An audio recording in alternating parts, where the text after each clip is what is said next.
climb up. Okay, ladies. So we're going to go ahead and get started. Um, and people can just jump on as they do. But what I wanted to do is I put a lot of things in the chat for you, if you will, like a lot of things from last week we covered. We went over a lot of things in detail, especially the context and the history of like Ruth, like just the beginning of it. Ruth chapter 1, verses 1 through 5 and 1 through 6 basically gave us a history. So remember, I was telling you guys that we want to have a good foundation on like studying scripture, getting into scriptures, learning about the scriptures. And what we want to do is we want to exegete the scriptures, which means we want the historical context and the intended meaning of what the author is saying, instead of eisegesis, which is basically putting into or making it more about what you want, your agenda, and taking the scripture and forming it how you want it to be and how you want it to work for you instead of what it truly says. So we talked about that. We gave some definitions last week. I put those definitions real quick in the chat as well. There will be an email with everything. I'm trying to create like a little worksheet, and I'll turn on my camera. Give like a little worksheet on these things for you all so that you can reference as well. And so this week I've added the new definitions that we'll be going over. We'll go over things like glean and reap and sheaves and all of those different things, and redeemer, because we're going to focus a little bit more on about redeemer and what that mean pretty much in those ancient times in the Israelites culture. So it's a lot of different things. And when I was, the more I dug into Ruth and the more I start reading about it, I really kind of saw that it really wasn't about Ruth, even though it was named after her, right?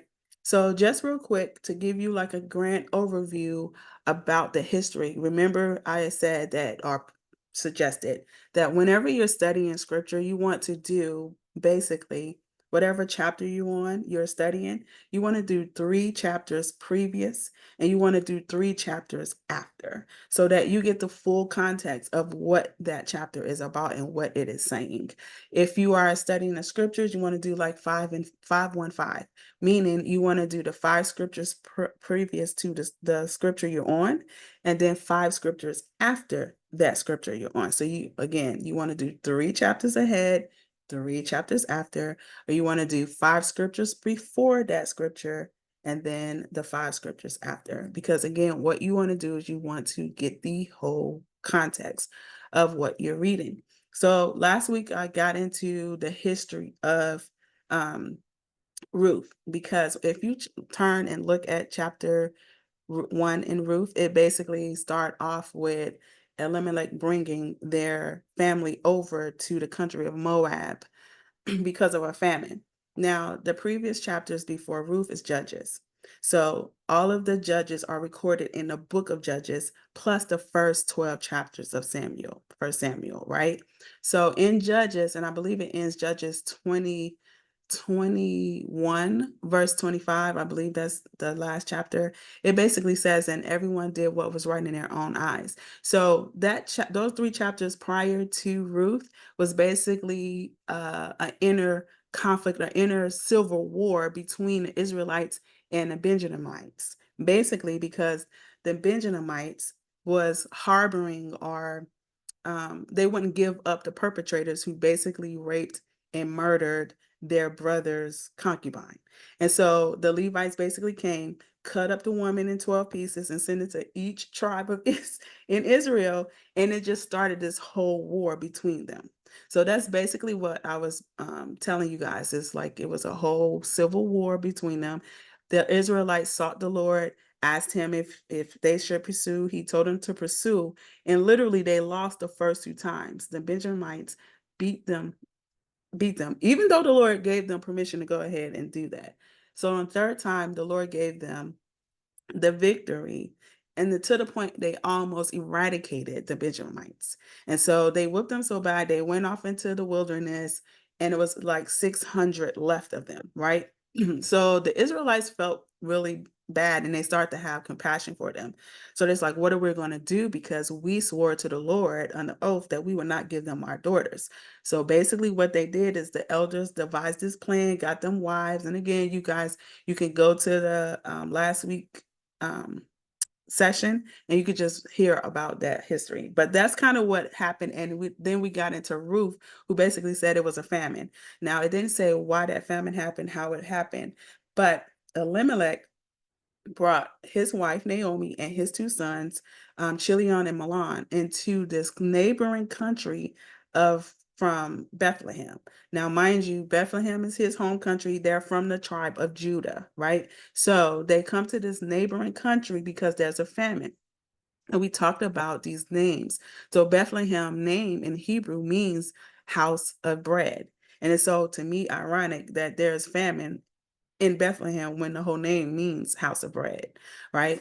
And it's so very significant if you like start to really like see the thread of God just one author through these books, right? So he brought them over to the neighboring country of Moab. If you remember, we went through this history as well, where Moab came from. So if you remember the story of Lot in Sodom and Gomorrah, basically how Abraham asked or requested that Lot be saved and his family. His family came through. His wife looked back. She turned into a pillar of salt, but it was Lot and his two daughters who survived, and they went into this country, didn't feel safe there, so they start hiding in a cave. The two women, the two daughters, again acted like they were just not going to be able to. They're the only ones in the world, right? So they basically had incest, like they had sex with their father, and the oldest daughter son named Moab, and that's the Moabites, which is this neighboring country. Now, the Moabites and Israelites, they had this on and off kind of relationship. So at this time, we know that this is during the 80 years of peace that the Israelites had with Moab. So now Elimelech is able to come over to this country, this neighboring country, to kind of be there because of the famine in his country of Bethlehem. So far, everybody's with me, right? So that's kind of like the fast overview of the history about where we are with the Book of Ruth when you first start reading. Then we start to talk about how Naomi came, he died, the sons married Orpah and Ruth, who are Moabite women. Again, it wasn't strongly encouraged for them to intermarry, but they married two Moabite women. Then 10 years later, the sons died. So Naomi is now widowed. The two daughter-in-laws are now widows. So Naomi heard that the Lord was basically providing again in her home country. So then she set to go back home to Bethlehem. The two daughter-in-laws was trying to go with her, and she told them to not to go, to stay in their country. And then Ruth basically didn't listen to her. So she came with Naomi. So now the ending of chapter 1 is, which was where we left off, is that they returned back to Bethlehem in the season of barley harvest. And again, I don't think I put that in the chat, but there is some significance as to even then what that means. So the barley harvest is basically around Passover and the Feast of Unleavened Bread. So that gives you a time period, or give you an idea of the backdrop of the story of Ruth, because what we all remember from Ruth when we first read it is that Ruth is gleaning in the fields. She's gleaning in the fields behind the reapers, and reapers just simply means harvesters. They're harvesting the crops of the barley, which is literally the main crop for that time. The main grain is because it's during that time for that season. So it means and symbolic of plenty and prosperity, right? The Lord is providing bread in the Bethlehem, the house of bread, right? So I thought that was very ironic. So that's kind of a catch up for you. So now we're going to kind of go through the story, well, the chapters of 2 through 4. And my thing is, I wanted to start off with the question, because if you read chapter 2, if you set up chapter 2, basically chapter 2 in synopsis is about Ruth being in the fields. So she said that she would like to follow, go into the fields, and maybe she would find favor with Boaz, right? Because she was told that he was a kinsman. Now, in that time or in that culture, basically, redeemer, a kinsman-redeemer, is one who buy back the deceased land and take their widows, so that there will be like a legacy in the heir to carry on that person's name, you know. So she said, let me go and see if I may find favor. And she did. So she basically she do exactly what Naomi tell her. And then Boaz notices her, ask her who she is, and then he basically gave instructions for her to glean behind his reapers, for her to stay close to his young men, so that when they draw water, she get water. That basically he even told them to drop bundles, or drop from the bundles of the sheaves, right? So again, like it was a protection and it was a favor for her. And he also always gave her enough so that she would go back and take it to her mother-in-law, who again is widowed.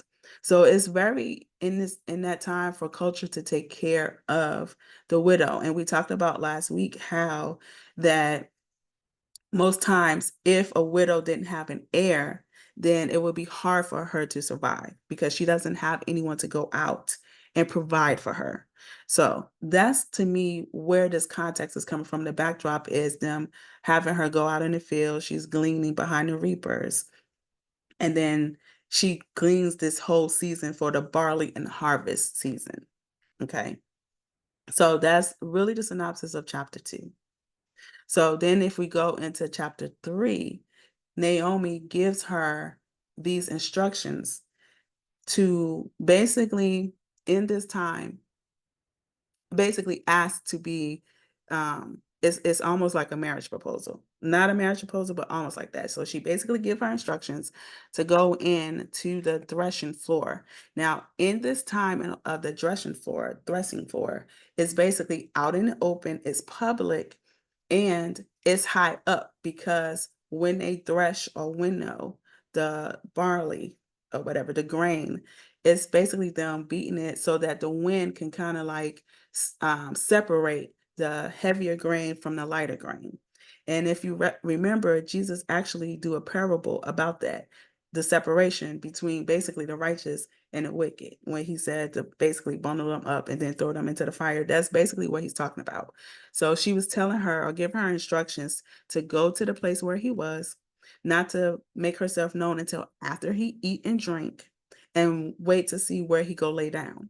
So she goes in, he's finished, she lie down, she uncover his feet, and she lies at his feet, right?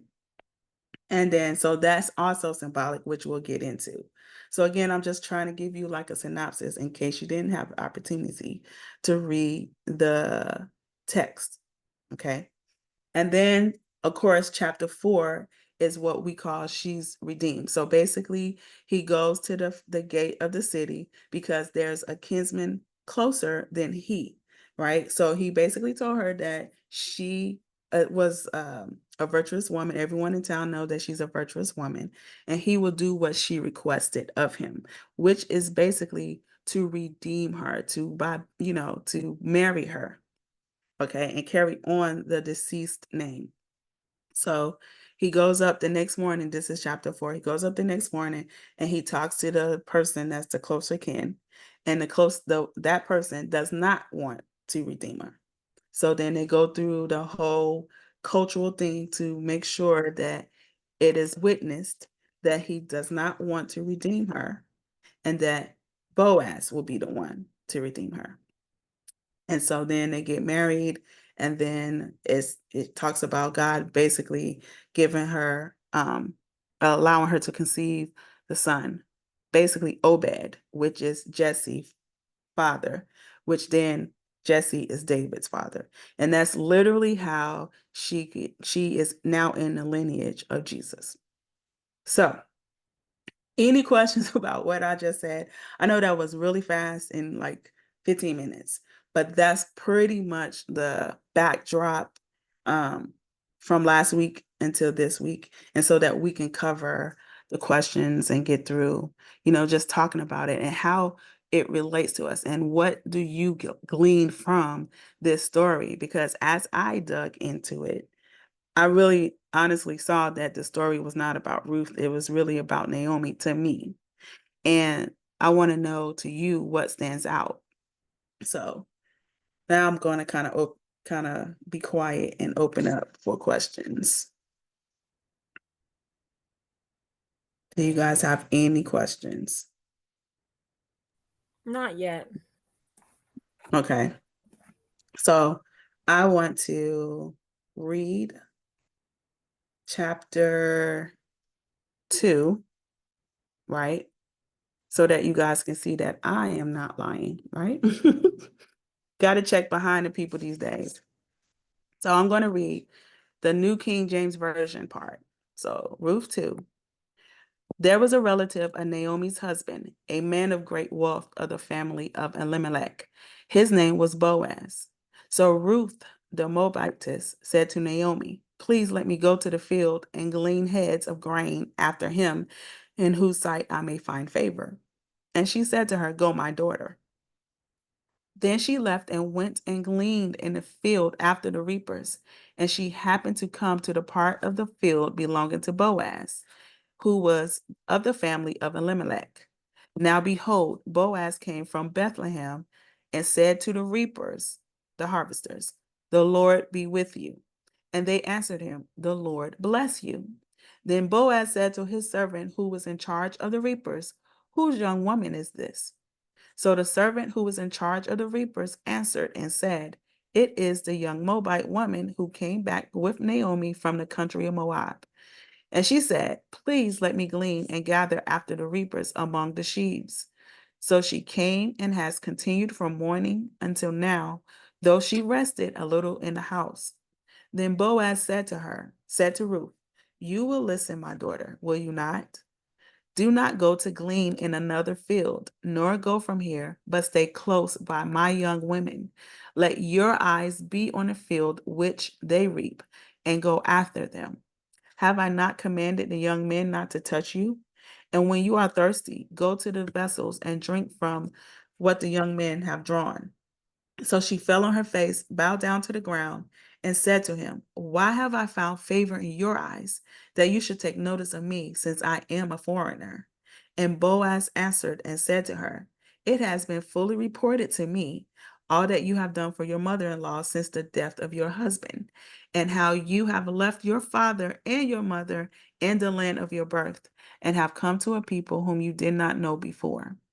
The Lord repay your work, and a full reward be given you by the Lord God of Israel, under whose wings you have come for refuge." Then she said, "Let me find favor in your sight, my Lord, for you have comforted me and have spoken kindly to your maidservant, though I am not like one of your maidservants." Now Boaz said to her at mealtime, "Come here and eat of the bread, and dip your piece of bread in the vinegar." So she sat beside the reapers, and he passed parched grain to her, and she ate and was satisfied, and kept some back. And when she rose up to glean, Boaz commanded his young men, saying, "Let her glean even among the sheaves, and do not reproach her.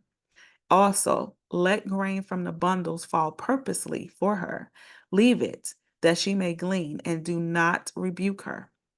So she gleaned in the field until evening, and beat out what she had gleaned, and it was about an ephah of barley.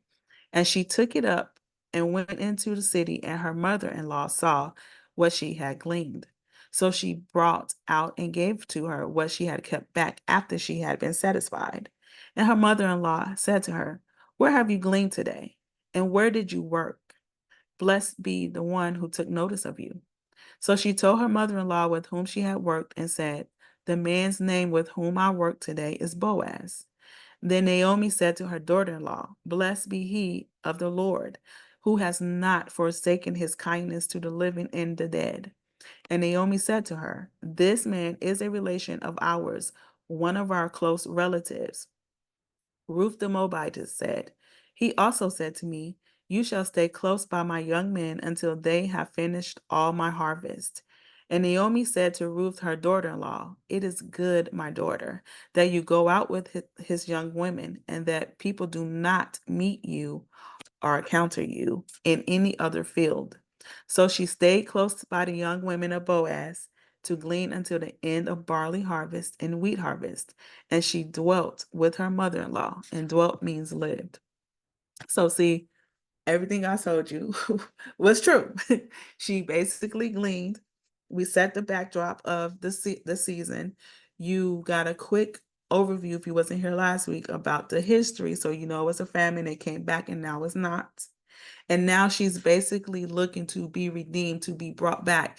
So when Naomi left Moab, she was a foreigner in Moab. Her husband died, meaning she had to sell her land and she had to leave with nothing, right? And if you do remember this time frame or this story, she left being bitter because she felt like the Lord brought her in full and brought her home empty, because she lost her husband and she lost her sons, and she had no heir, basically, because they didn't have children at the time.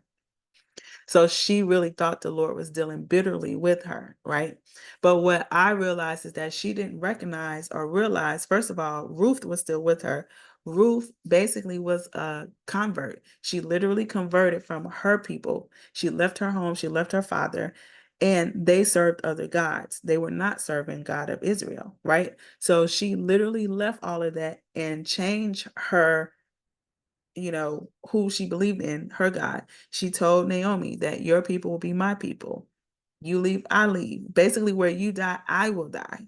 That's how loyal this woman was to Naomi. So she left with her. She didn't recognize that in that she wasn't alone, and that God did not take his hand from off her, because again, he's bringing her back to a place of Bethlehem, her home, where there is abundance. And if you notice, it's not Naomi going out there in those fields gleaming, it's Ruth. So Ruth is out here doing the work, bringing her home food, taking care of her, basically, and just going against the grain or against her culture to do these things, right? So she's not recognizing the blessing, and that she's thinking or calling herself bitter. She said, Don't call me Naomi, call me Mara, which means bitter. So I just want to also point that out and emphasize that Ruth was a convert. She converted over to serve God. She left her home to be basically to start being in a culture she never known. She went and did all the things Naomi told her to do in a culture she did not know, with people she did not know, and just learning their culture and doing the work to basically provide for her mother-in-law. So to me, that's love. So Naomi really didn't look at it that way. And then also too, remember when she came back to Bethlehem, it's like her whole community welcomed her, and this foreign woman that she brought. Remember, the Israelites in Moab, they were like on and off, right? So it's like she brought this foreigner from Moab to their community, their culture, and they welcomed her with her. So I just think that sometimes when we're in our own little tunnel, we don't see, or we are not aware of, that we're not alone and that we were not left out there. Because yes, she was widowed, but she wasn't alone, and God's hand was still with her, because she's still alive and she still have a young woman here with her. So any questions so far? So far, so good. Okay. So that's that, right? So then we go into um Ruth 3, right? And this is when she get all of these different instructions, right? So Naomi asked her a question. She said, My daughter, shall I not seek security for you? Basically, rest for you. So she's basically saying, Look, I want you to be taken care of. I want you, you came here with me. I want you to have protection and security. And to me, that's what chapter 2 is about. Ruth chapter 2 was that, to me, Ruth was favored and protected because Boaz basically gave them instructions not to harm her. Because we also remember this, she's a young woman, she's a Moabite, she's a foreigner. If she was to go into another field to glean, it probably wouldn't went down so good for her, like, because they could have done anything to her, right? Because she, again, was not covered. She had no husband, she had no covering, right? So she said, "My daughter, shall I seek security for you, that it may be well with you? Now, Boaz, whose young women you were with, is he not our relative? In fact, he is winnowing barley tonight at the threshing floor." So again, peep this, like, she's giving her game now. She's like, okay, this is what you do. And when I first read this, I'm like,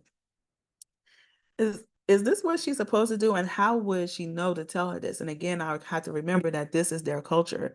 This is normal for them to do these things, right? This is what's expected of them to do if they are widowed, right? So she's telling her, go to the threshing floor. She said, therefore, wash yourself and anoint yourself. Put on your best garment and go down to the threshing floor. But do not make yourself known to the man until he finish eating and drinking. Then it shall be when he lies down that you shall notice the place where he lies. And you shall go in, uncover his feet, and lie down. And he will tell you what you should do. And she said to her, all that you say to me, I will do. So she went down to the threshing floor and did according to all that her mother-in-law instructed her. And after Boaz had eaten and drunk, and his heart was cheerful, he went to lie down at the end of the heap of the grain. And she came softly, uncovered his feet, and lay down. Now it happened at midnight that the man was startled and turned himself, and there a woman was lying at his feet. And he said, who are you? So she answered, I am Ruth, your maidservant. Take your maidservant under your wing, for you are a close relative. And so again, guys, remember when you do your study, also remember to refer back to the scriptures too, right? So this is another reference back to the scriptures. So then he said, blessed are you of the Lord, my daughter, for you have shown more kindness at the end than at the beginning, and that you did not go after your men, whether poor or rich. And now, my daughter, do not fear. I will do for you all that you request.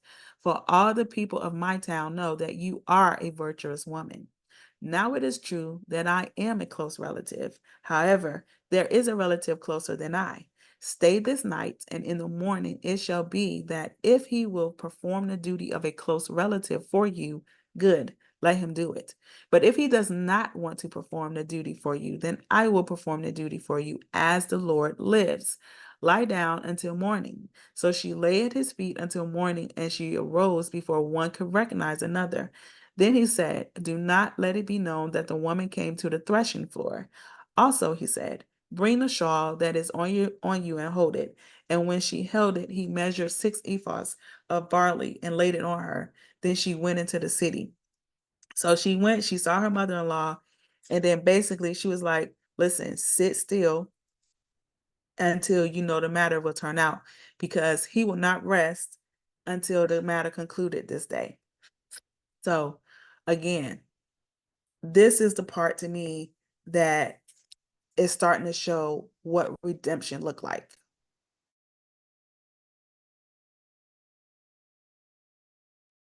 So this is the part that is showing that word redeemer, kinsman-redeemer. What, like, at first, when I hear the word redeemer, I'm like, to me, the only redeemer is Jesus Christ, right? Being all deep, right? Jesus is the only one that can redeem us. How is it that it's a redeemer other than Jesus, right? But starting to dig into their culture, I'm understanding that this is like ancient practice for them. Like, it's normal for them to have their relative come marry the brother's wife, a widow. And for me, just thinking naturally, like, oh no, that's so, to me, nasty. I wouldn't want to marry. I can't even fathom thinking about, like, marrying my sister's husband. That's, I okay, like, it's just not, it's not something that I would want to do. But in their culture, that's exactly what it was. So I'm like, okay. And when you look at the Hebrew meaning of it, that's what it means. It means to redeem, to be the next of kin, to buy back a relative's property, marry his widow, right? And then again, carry on that name. So I think also when I read it or when I digged into it, they're supposed to marry them, and the firstborn son is supposed to carry on the deceased name. So I guess from there they can have other children and not worry about it. But that's what it's supposed to be. So to me, I was like, I wouldn't be able to do that. But the spiritual the spiritual part of it is like, okay, they're basically, again, it's covenant. Everything is about covenant. And also to remember, guys, to me, the Bible literally is the only book that has one author with so many different authors of 66 books. It's 66 different books with several different authors, but it's yet one author. It's one thread through that whole book. Only book that you can see the thread of one author to. You know what I mean? So it just ties all together. And I really didn't, honestly, to be honest, coming into this, it's like you think you know about it until you really start to read it and really dig into um just his word and just see all of the parallels and connections to Jesus and how this lineage. Do you guys remember who Boaz's mother is? Do y'all know?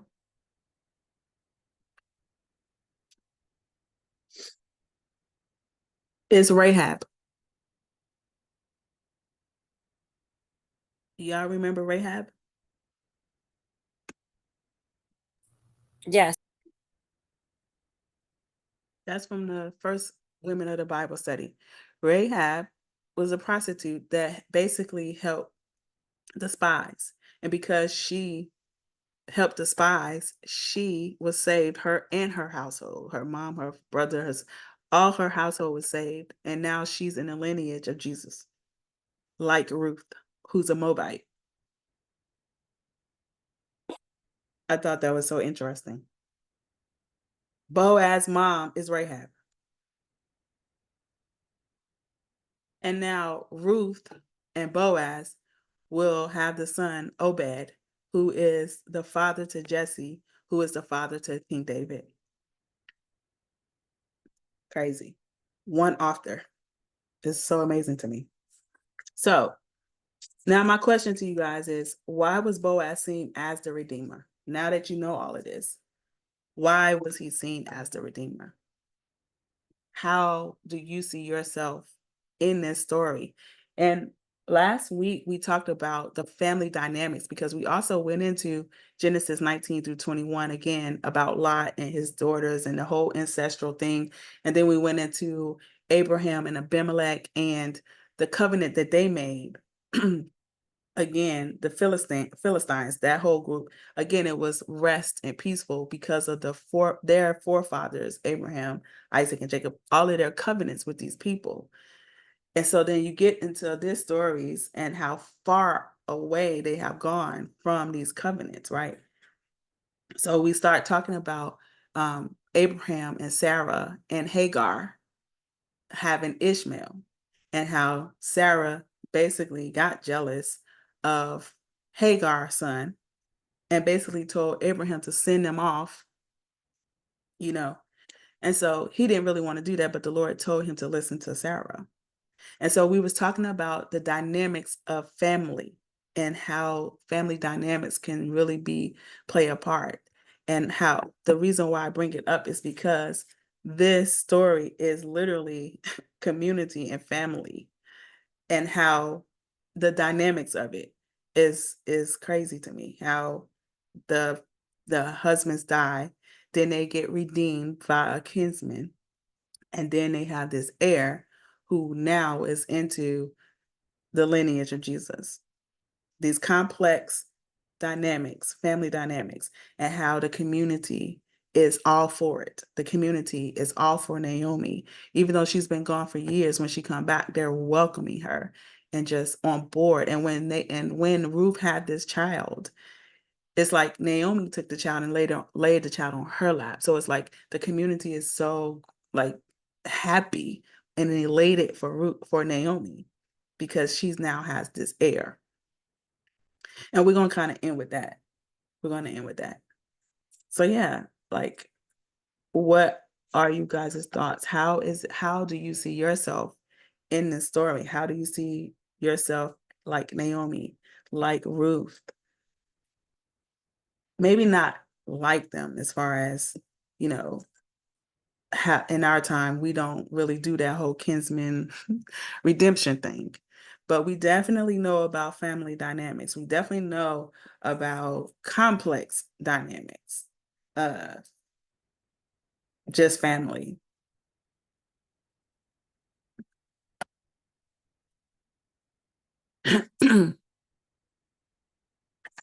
And just the differences, how we um, are just different, how we're different, and how we handle conflict. So, one of the questions I also asked is there are contrasting differences between Orpah and Ruth, right? How they handled the situation that their husbands died, right? And um, who clung to Naomi and who didn't, who went back to serving their God, who went back to the familiar place, and who left their country and left their God to serve God, basically became a convert, right?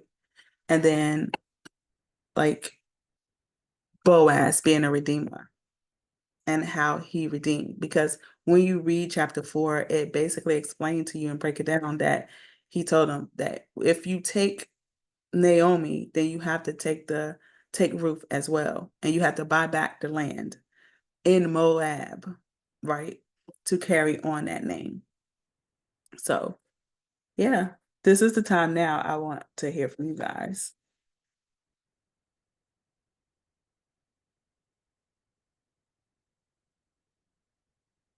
And I didn't put the definition for sheaves in there, so I need to put that in there.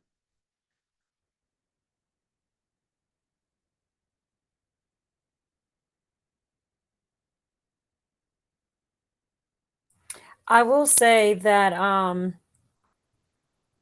I will say like my family dynamic, of course, is not the exact same as Naomi and Ruth, but I feel like everybody's family has a dynamic when they lose not necessarily their husbands. They could lose their husband or a father or a sister or a mother, like a close family member, and they feel alone in their land of family. And then there'll be someone, not Mhm. necessarily their husband, but their Boaz, so to speak, to redeem and to help, you know, just to help in any way to redeem them, so to speak, like Boaz did for them. So it doesn't have to be the same exact scenario, but I think there's different capacities of losing a husband or losing a close family member and having someone come and redeem the situation and help you restore what's needed. That's a good perspective, Yeah, like I said, it's actually. not the exact same, but I can see how Yeah. different dynamics or different capacities can be comparable. Again, not the same exact scenario. Yeah, because that's a good perspective. Because again, if you are, it doesn't. You're right. It doesn't have to necessarily be literally the same, but any loss. Because again, Naomi lost her husband. She lost her two sons. She thought she was losing her daughter-in-law, so she thought she was going back alone. She's even though that's her country, she still was in a foreign land because of a famine. And it didn't even say how long that famine was. So I think that if we look at things like that, like famine, it means hunger, basically. There's hunger in the land. And even if we look around today, like it's just so much. To me, there's a spiritual deficit. People are not as in tune with God. Like it's like they're so far away from him, not really understanding that he's here for us, right?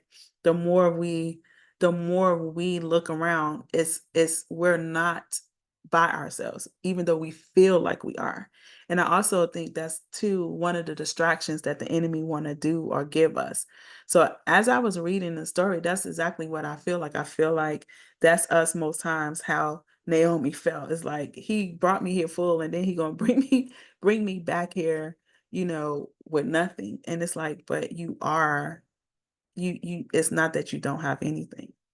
And throughout this whole thread of Ruth, it's like God hand was always on her and used whoever it was to keep her, to feed her, to bless her, and that's how I feel about us. And like you said, Jennifer, I do think that's the same. Like we feel that feeling of loss and mourning because throughout these chapters of Ruth, that's what Naomi was feeling. And I feel like she started to have this hope when Ruth was going out there to basically bring them back food, and that one of their kinsmen was basically favoring them to provide for them and honestly protect them as well, you know. And he did when I as I was reading, I'm like, okay, yeah, he of course may have thought she was pleasing to the eyes or whatever, he was attracted to her or whatever. But to me, as I read it, he literally was a man of integrity because he was literally doing it by their culture, by their laws, by the custom of things, not more so that he was going off of, he just wanted her, he just lusted after her. That is not, he was not studying Ruth. Ruth came and uncovered his feet. And at first I had a problem with that. I'm like, why is she coming to uncover his feet and basically have kind of in their way of proposing, like, I want you to be my husband kind of thing. Like, it's like at first I had the issue with it, but I was like, oh, okay. If you look at symbolism, and it's like, to me, whenever you're at the feet of someone or you're bowing to them or whatever, it's a humble posture of heart, right? That's one thing. And two, remember that threshing floor is open space and it's windy. So I'm like, okay, that was to me Naomi's way of saying, let me tell her to uncover his feet so that basically he can wake up on his own. So she didn't go in there trying to be all thirsty, as they call it today. She came in there, and I also think that the Lord repaid her back too, because she listened.